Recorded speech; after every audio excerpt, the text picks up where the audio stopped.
A Phantasialand flying coaster rumor. That would be fantastic, but I think it's unlikely at best, because the park has little space to work with and... Oh my god. Hello everyone, I'm very excited. I'm Coaster Hipster. Welcome to a little improvised video about Phantasialand's latest announcement on their latest coaster. So the park has published a short trailer on YouTube 2 days ago, the 20th of June, where they confirmed that a flying coaster will be coming at some time in the future.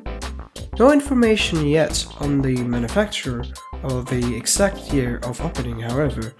Phantasialand claims not only it will be the longest flying coaster, but also the first to have a launch.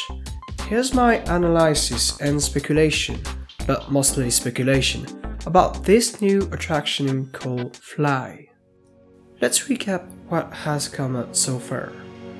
We have the trailer on YouTube I already mentioned, and also a billboard in the park itself that proudly announces the arrival of the groundbreaking coaster.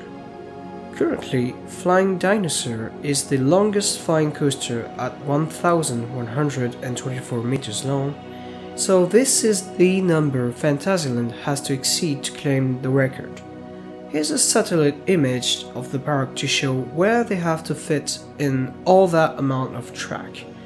It's a fairly tiny amount of space, but as a matter of comparison, Phantasialand managed to fit Taron in the also compact Klugheim zone over there in red. And if that wasn't enough, they've put a small Vekoma family boomerang inside too. The final information we have other than the length and launch announcement is the name, F.L.Y, which according to RCDB stands for Flying Launch Coaster. That's all I am aware as of now, so let's move into the next part. Alright, speculations. There's so much I want to say, but I will try to stick to the main unanswered questions around the ride.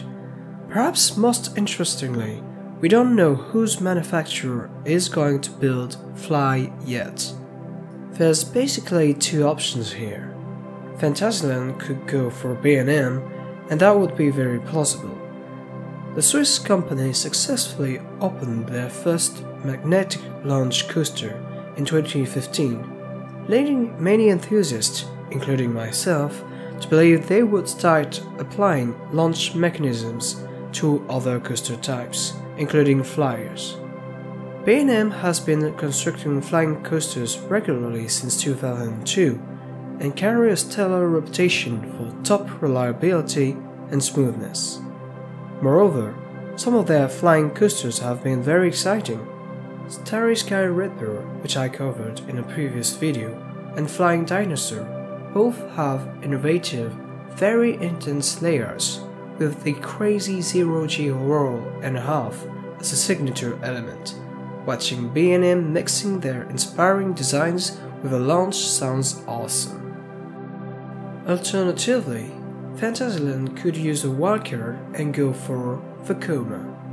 It's a choice that has been strongly hinted at by loopings.nl and sounds both possible and desirable for several reasons. Vekoma has worked with the park very recently when they built Rake last year, and some people claim this is part of a multi-coaster contract. That would be similar to the Intamin combo of Chiapas and Taron, but this time with the Dutch manufacturer. Vekoma hasn't made a flying coaster since Stingray in China back in 2009, and many enthusiasts are skeptical of the infamous Boomerang and SLC creator venturing into such an ambitious project. Some complain about the awful Flying Dutchman trains, for example, but I think nowadays Vekoma has the potential to make a truly outstanding flying coaster. I have already discussed it before, but short story, they have hired a young creative engineer a few years ago, Benjamin Blomendel. He has since overseen a remarkable turnaround of the manufacturer, building a series of smooth rides that has become crazier and more exciting every time, culminating so far with F.L.Y coaster in Poland. There's also talk about the new coaster being an implement of that weird prototype we've seen at the Vekoma factory a while ago, which we don't know about. In any event, I think new generation Vekoma certainly deserves a shot. Another speculation point is the nature of the launch. Magnetic system is likely, since it is the most widespread and reliable, well, generally reliable, type of launch. A tire launch could also be used, which leads to yet another question. How powerful will the launch be? The park already has Tyron and its two fairly intense LSM launches, so will they go for softer propulsion to avoid being redundant? We also have to keep in mind that the flying position might not be suitable for a super powerful launch to the Dompa style, considering that both B&M and Vekoma do not offer the strongest accelerations anyway. I think we can expect a moderate launch for F.L.Y. It's still very early to judge this upcoming coaster, but my first impressions on F.L.Y are overwhelmingly positive. In my opinion, either manufacturer, whether it's B&M or Vekoma, would deliver a fantastic coaster. Throwing the groundbreaking nature of the ride and the phenomenal scenery Phantasialand has consistently delivered over the last decade, and you get an extremely promising coaster. But that's only my opinion. Let me know in the comments what you think about F.L.Y and if you're as hyped as I am. That's it for now, I'll be back very soon for another video.